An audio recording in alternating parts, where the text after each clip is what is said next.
حضرت فاروق اعظم کے ہاتھ میں تلوار تھی، گھر سے نکلے، کہنے لگے آج میں اس محمد کا خاتمہ کر دوں گا معاذ اللہ، اس نے گھر گھر فساد پیدا کر دیا تلوار لے کے۔ ابو جہل نے نا غصہ دلایا، کہنے لگا مکے میں کوئی سورما نہیں بچا جو مصطفیٰ کو قتل کر دے معاذ اللہ، 100 سن خونٹ ملیں گے۔ جناب عمر کہتے ہیں تلوار پکڑی، اور یہ سویر کی بات ہے، ابھی رات کو نبی پاک کعبے کا غلاف پکڑ کے کہہ رہے تھے اللہم اعز الاسلام باسلام عمر ابن خطاب، یا اللہ اسلام کو عزت دے دے، عمر کو کلمے کی توفیق دے دے۔ رات حضرت عمر کہتے ہیں دن چڑھا تو تلوار لے کے نا میں باہر نکلا، میں نے کہا آج میں چھوڑوں گا نہیں، ہر گھر میں فساد معاذ اللہ، ہر گھر میں لڑائی۔ فرماتے ہیں رستے میں حضرت ارقم بن زید مل گئے، کہنے لگے کدھر جا رہا ہے؟ میں نے کہا آج میں مصطفیٰ کو قتل کروں گا۔ کہنے لگے جا پہلے اپنے گھر کی خبر لے، تو جدھر جا رہا ہے نا ادھر بعد میں جانا، پہلے اپنے گھر کی پہلے خبر لے۔ کہنے لگا میرے گھر کو کیا ہوا؟ کہنے لگے تیری بہن فاطمہ بنت خطاب اور تیرا بہنوئی سعید بن زید دونوں کلمہ پڑھ چکے، جا پہلے اپنے گھر کی خبر لے۔ حضرت عمر فرماتے میں گیا، بڑا غصہ آیا کہ میرے گھر میں آگ لگ گئی، میں سردار مکے کا اتنا سخت گیر آدمی، میرے گھر میں اسلام آ گیا۔ فرماتے ہیں میں نے جا کے نا اپنی بہن کے گھر کی طرف رخ کیا، دروازے پہ پہنچا تو میں نے سنا اندر سے آواز آ رہی ہے، قرآن پڑھنے کی آواز آ رہی، قرآن پڑھنے کی۔ فرماتے ہیں میں نے دروازے پہ دستک دی، اندر سے آواز آئی کون ہے دروازے پہ؟ میں نے کہا عمر ابن خطاب۔ فرماتے ہیں کہ میرے بہنوئی نے کہا کہ فاطمہ تیرا بھائی بڑا سخت ہے۔ فرماتے ہیں میری بہن نے جلدی سے قرآن کے صفحے لپیٹ کے اوپر رکھ دیے، میرے بھائی جو تھے وہ میرے بہنوئی ایک دروازے کے پیچھے چھپ گئے۔ فرماتے ہیں میری بہن سامنے کھڑی ہے، پیار بھی بڑا تھا، میں نے جاتے ہی کہا کیا کر رہی تھی؟ توجہ ہے آپ کی؟ غلامان محمد جان دینے سے نہیں ڈرتے، یہ سر کٹ جائے یا رہ جائے کچھ پرواہ نہیں کرتے۔ ہمیں لگے کیا کر رہی تھی؟ حضرت فاطمہ خاموش ہے۔ عمر کہتا ہے میں نے ڈانٹ کے بولتی کیوں نہیں، کیا کر رہی تھی؟ میں نے کہا قرآن پڑھ رہی تھی، قرآن پڑھ رہی تھی۔ کہا تجھے پتہ نہیں، تجھے میرا پتہ نہیں؟ فرمایا سارا ہی پتہ ہے۔ کہا تو جانتی نہیں لات و منات کو برا کہتے ہیں؟ فرمایا وہ بات کی باتیں تھی، وہ جاننے نہ جاننے کی باتیں۔ دوستو توجہ، حضرت عمر ابن خطاب فرماتے ہیں کہ بہن اس جلال، اس روب، اس اعتماد سے بولتی تھی کہ میں نے ایک تھپڑ مارا بہن کے منہ پہ، میری بہن ادھر جا کے گری۔ فرماتے ہیں کپڑے جھاڑ کے کھڑی ہوئی، کہنے لگی عمر ایک تھپڑ نہیں تو 1000 مار، تو 1000 مار، لیکن یہ امید نہ رکھنا کہ میں قرآن چھوڑ جاؤں گی، یہ امید نہ رکھنا میں قرآن چھوڑ جاؤں گی۔ فرماتے ہیں کہ میرے ہاتھ میں تلوار تھی، میں نے دستے کی طرف سے نا، دستے کی سائڈ سے تلوار بہن کو ماری زور زور سے، سر سے خون نکل آیا۔ فرمایا میں اپنے بہنوئی کی بڑی عزت کرتا تھا، میرا بہنوئی پردے سے نکلا بیوی کو بچانے، میں نے زور زور سے 2 تلوار کی پشتیں اس کے سر پہ بھی ماری، خون نکلا، پھر میری بہن آگے ہوئی، پھر مارا۔ ماتے جب خون نکلا نا بہن کا تو میری بہن نے اپنا خون اپنے ہاتھ پہ لگا کے کہا عمر جس ماں باپ کا خون تیری رگوں میں ہے اس کا میری رگوں میں بھی ہے، اسی کا خون میری رگوں میں بھی ہے۔ فرمایا عمر جس باپ کی پشت سے تو ہے میں بھی اسی باپ کی پشت سے ہوں، جس ماں کی چھاتیوں سے دودھ تو نے پیا ہے میں نے بھی اسی ماں کی چھاتیوں سے دودھ۔ توجہ ہے آپ کی؟ میری بات سمجھ میں آ رہی ہے؟ سنیں بات، رسول اکرم صلی اللہ تعالیٰ علیہ وسلم نے فرمایا، حضرت عمر رضی اللہ تعالیٰ نے فرماتے ہیں نبی پاک پہ نازل قرآن سنا تو جب میری بہن نے اس جلال کے ساتھ بات کی نا کہ عمر میں بھی اسی باپ کی بیٹی ہوں، میں بھی اسی باپ کی بیٹی ہوں، میں بھی اسی قبیلے کی ہوں، خبردار تو ترشرو ہو کے گالی 1000 دے، یہ وہ نشہ نہیں جسے ترشی اتار دے۔ فرمایا تو چارہ کر، ٹیل لگا، لیکن تو مجھے اسلام سے ہٹا سکتا؟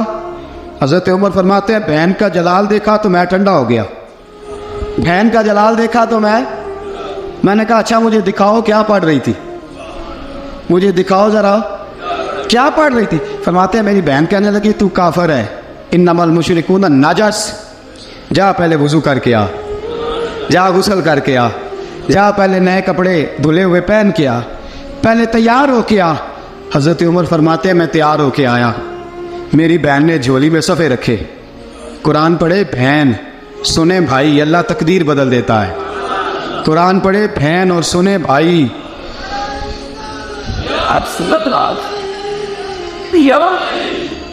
قرآن پڑھے بھائی اور سنے بہن, اللہ تقدیر. لیکن آج بہن بھائی قرآن تو سنتے سناتے ہی نہیں نا. یہ تو رواج ختم ہو گیا نا. وہ قوم جو کل لڑتی تھی ننگی شمشیروں کے ساتھ, وہ آج سینما دیکھنے جاتی ہے اپنی ہمشیروں کے ساتھ. معاذ اللہ, نعوذ باللہ, استغفر اللہ. ہمارا وہ حال نہیں رہا جو تھا. حضرت عمر فرماتے ہیں بہن نے قرآن پڑھا, میں نے قرآن سنا, پتہ نہیں قرآن میں کیا لذت سی, میں رو رو کے بے حال ہو گیا. فرماتے ہیں میرے جیسا سخت آدمی, میرے جیسا سخت جو کبھی نہیں رویا تھا, آج قرآن سنا. فَإِذَا سَمِعُوا مَا أُنزِلَ إِلَى الرَّسُولِ تَرَىٰ أَعْيُنَهُمْ, جب قرآن, اللہ کا قرآن پڑھا جاتا ہے جو رسول پہ آیا, تو لوگوں کی آنکھوں کو تم دیکھو گے, ان کی آنکھوں میں آنسو ہوتے ہیں. فرمایا میں رو رو کے بے حال ہو گیا. میری بہن کہنے لگی بھائی کیا پروگرام ہے؟ میں نے کہا مجھے بھی لے چلو, مجھے بھی لے چلو.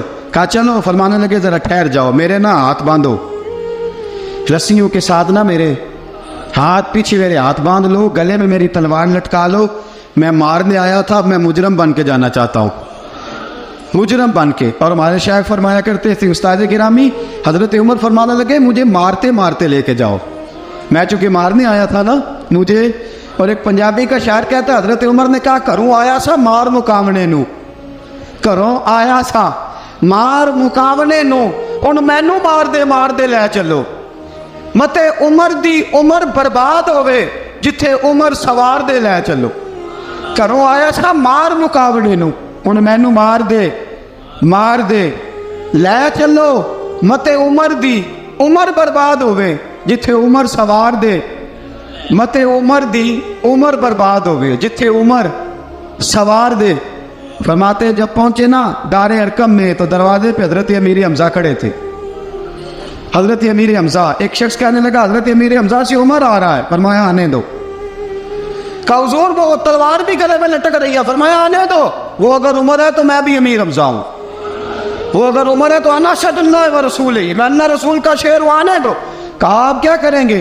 کہا ادب ملحوظ رکھے گا تو خاطر سے بٹھائیں گے, نمونہ اس کو ہم خلق محمد کا دکھائیں گے. اگر نیت نہیں اچھی تو میں اس کو قتل کر دوں گا, اسی کی تیغ سے سر کاٹ کے چھاتی پہ دھر دوں گا. میں آنے تو دو, آنے دو عمر کو. حضرت عمر آئے, دروازے میں داخل ہوئے. صحابہ فرماتے ہیں کہ حضور نے شور سنا. فرمایا کون ہے دروازے پہ؟ فرمایا عمر. فرماتے ہیں حضور اٹھے تیزی سے, چادر گر گئی, چادر. حضور تیزی سے اٹھے, کھول دو دروازہ. حضور عمر کے گلے میں تلوار ہے. فرمایا پھاٹک کھول دو. یا رسول اللہ عمر آپ کا دشمن. فرمایا کھولو دروازہ. کہا یا رسول اللہ خطاب کا بیٹا. فرمایا کھولو دروازہ. یا رسول اللہ ابو جہل کا رشت. فرمایا کھولو دروازہ. حضور ماجرا کیا ہے؟ فرمایا وہ اپنے آپ نہیں آیا, میں نے رات اللہ سے دعا مانگی ہے, میں نے مانگ کے لیا ہے, میں نے مانگ کے لیا, وہ اپنے آپ تھوڑا آیا ہے. مانگ, کھولو دروازہ, آنے دو. حضرت عمر چھٹ سے دروازہ کھلا نا, رسول پاک سامنے کھڑے ہو گئے. کیا منظر تھا. ابو بکر فرماتے ہیں تمہیں کیا بتائیں کیا منظر تھا. حضرت ارقم فرماتے ہیں تمہیں کیا بتائیں کیا منظر تھا. میرے حبیب کی گردن تنی ہوئی ہے, آنکھوں میں آنسو بھرے ہیں پر نیچے نہیں گرتے. آنسو بھرے ہیں آنکھوں لیکن نیچے ٹپکتے نہیں. میرے رسول پاک آگے بڑھے, عمر کی گردن جھکی ہوئی ہے, عمر اوپر نہیں دیکھتے. حضور آگے بڑھے, جا کے حضرت عمر کا کندھا زور سے ہلایا. فرمایا کیا پروگرام ہے تیرا, کیا ارادہ ہے تیرا, بول. حضرت فاروق اعظم آنکھ یوں اٹھا کے کہنے لگے سونیا بس اب کلمہ پڑھنے کا ارادہ ہے, سونیا کلمہ پڑھنے کا. صحابہ فرماتے ہیں پتہ نہیں کیا ہوا, پتہ نہیں. حضور کا اتنا جوش ہم نے کبھی نہیں دیکھا, نبی پاک کو نعرہ لگاتے ہم نے پہلے کبھی نہیں دیکھا. جب عمر نے کہا نا سونیا کلمہ پڑھنے آیا ہوں, فرماتے ہیں رسول پاک کے جو آنسو بندھے ہوئے تھے نا وہ ٹپ سے نیچے گرے, اور حضور نے فرمایا اللہ اکبر, اللہ اکبر. فرماتے ہیں حضور نے جب اللہ اکبر کہا تو سارے صحابہ بھی کہنے لگے اللہ اکبر, اللہ اکبر, اللہ اکبر. حضرت عمر فاروق کا عدل اور حضرت فاروق اعظم کا انصاف, اس کو دنیا جانتی بھی ہے مانتی بھی ہے۔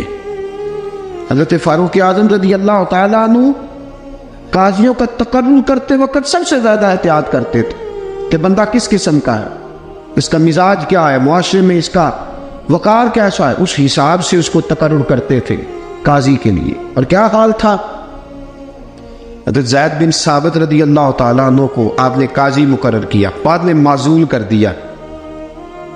کیوں آپ نے معزول کیا ہے؟ تو حضرت عمر کہنے لگے اس کی وجہ ہے، ایک دن ایک شخص نے، حضرت ابی بن کعب نے مجھ پر مقدمہ کیا، حضرت عمر پر مقدمہ کر دیا، تو فرماتے ہیں کہ میرے سامنے میں دیکھ رہا تھا، جب میں عدالت میں پہنچا تو زید بن ثابت نے میرا کھڑے ہو کے استقبال کیا، اور جب مدعی آیا ہے تو وہ بیٹھے رہے ہیں۔ تو میں نے کہا کہ جب آپ دونوں میں ملتے وقت انصاف نہیں کر رہے تو فیصلے میں کیسے انصاف کریں گے؟ آپ اس قابل نہیں کہ آپ کو قاضی بنایا جائے، معزول کر دیا۔ اگر میں بحیثیت مجرم، بحیثیت ملزم آیا ہوں، اگر آپ نے میرا کھڑے ہو کے استقبال فرمایا تو پھر مدعی کا تو زیادہ حق بنتا تھا، اور ہم پر اعتراض ہے کافر کا، وہ کہتے ہیں تم عدل نہیں کر سکتے۔ بولا آدمی ہے نا، وہ دیکھتا ہے آج کل کے مسلمانوں کو، آج کل کے مسلمانوں کو دیکھ کے رائے قائم کرتا ہے۔ ہم اسے کہتے ہیں ہاں آج کل کے مسلمان نہ دیکھ، وہ جنہوں نے ڈائریکٹ نبی پاک کی نکاح سے فیض پایا تھا انہیں دیکھ، ڈائریکٹ جو رسول پاک کی نکاح کے فیض یافتہ تھے، عدل و انصاف سے بھر دی دنیا۔ حضرت فاروق اعظم، عمر بن عاص مصر کے گورنر تھے، حضرت فاروق اعظم نے انہیں متعین کیا تھا۔ ان کے بیٹے کا مصر میں جھگڑا ہو گیا کسی عام آدمی کے ساتھ، گورنر کے بیٹے کا، اور گورنر کے بیٹے نے اس مصری کو، ایک عام آدمی کو درے مارے۔ تجھے پتہ نہیں میں گورنر کا بیٹا ہوں؟ مصری نے کیا کیا، گھوڑے پہ بیٹھا سیدھے مدینے آ گیا، سیدھا مدینے۔ حضرت فاروق اعظم کے در دولت پہ پشت سے کپڑا اٹھایا، پشت سے اس نے اپنے نشان دکھائے تو جناب عمر کی آنکھوں میں آنسو آ گئے۔ ایک عام آدمی ہے، جانتے کوئی نہیں، تمہیں رو پڑے، اتنا ظلم، اور میری سلطنت میں کوڑے برسے تیری پشت پہ، فوراً بھیجا، جاؤ بلا کے لاؤ۔ حضرت عمر بن عاص اپنے بیٹے سمیت آئے، بڑی عدالت ہے، حضرت فاروق اعظم کے لفظ، فرمایا اس کو اس کی ماں نے آزاد پیدا کیا تھا، تو نے اسے کیوں غلام بنایا ہے؟ اس کی ماں نے آزاد جنا تھا، تو نے کب سے لوگوں کو غلام؟ کہا بیٹے یہ کیا کہتا تھا؟ یہ کہتا تھا میں گورنر کا بیٹا ہوں، تجھے تو جانتا نہیں۔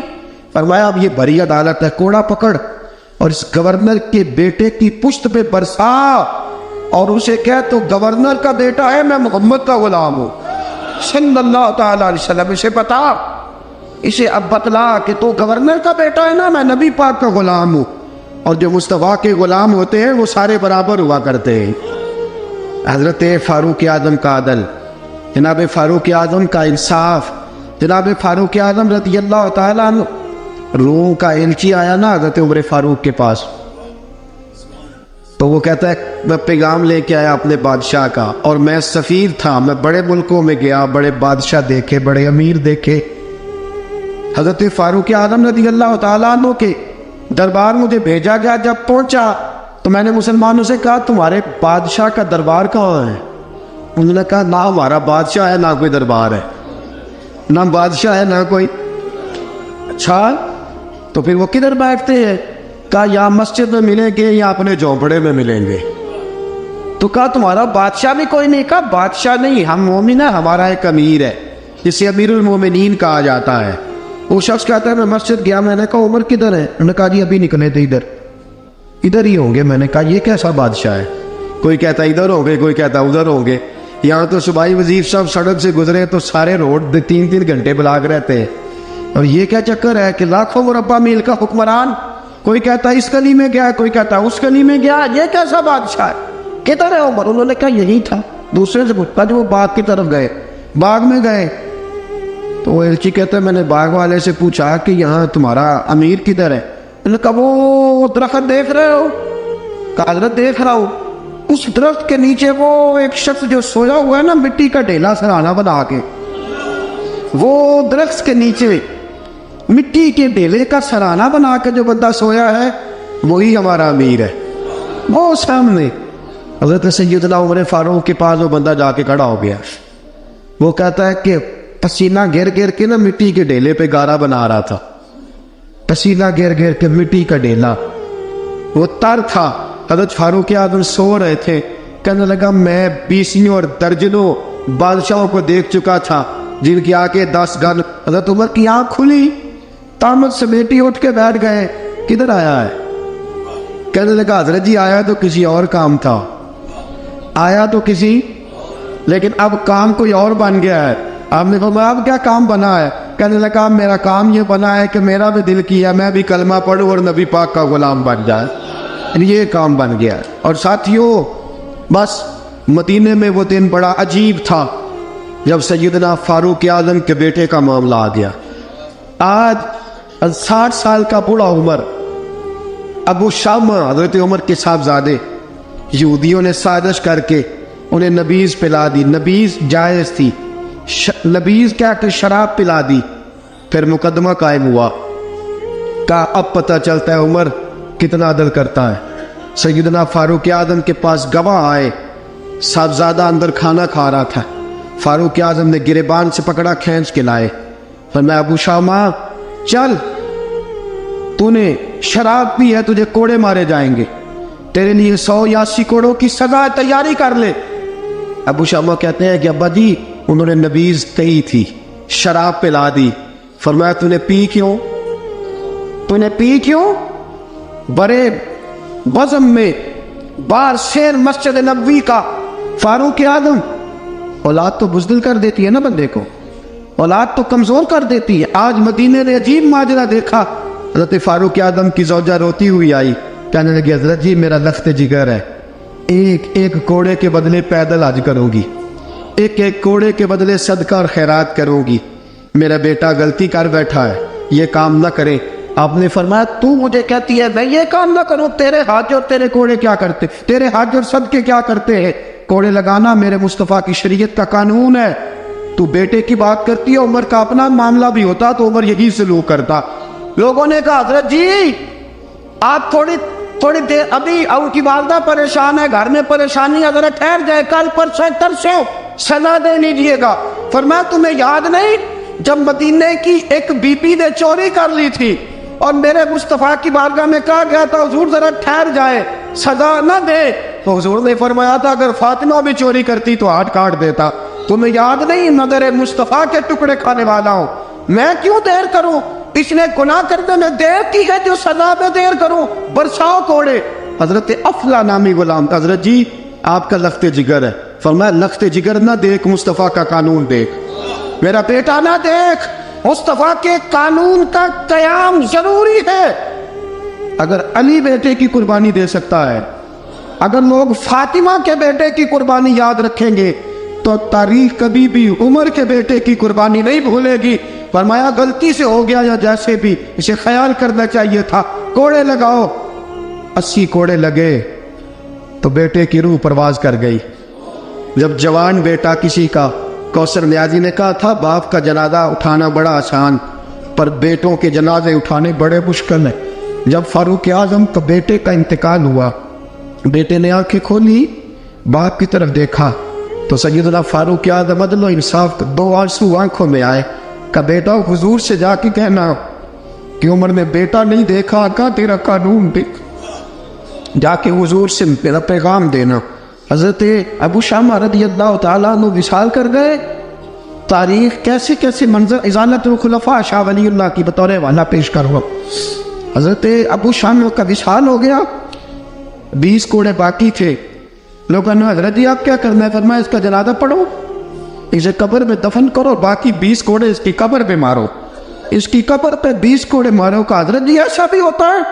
فرمایا اس لیے ایسا ہوتا ہے کہ یہ میرے مصطفیٰ کا قانون ہے, میری اولاد کا معاملہ ہے تو میں درگزر کروں. فرمایا مارو کوڑے. حضرت سیدنا حذیفہ بن یمان فرماتے فاروق اعظم بیٹے کی قبر پہ کھڑے تھے, داڑھی آنسوؤں سے بھری ہوئی تھی. میں دوڑا ہوا آیا, میں نے کہا عمر نہ رو, آج خواب رات تیرے بیٹے کا جنازہ تھا, جنازہ پڑھ کے سویا ہوں تو خواب میں مجھے رسول پاک کی زیارت نصیب ہوئی ہے. نبی پاک خواب میں تھے تو 2 سبز غلے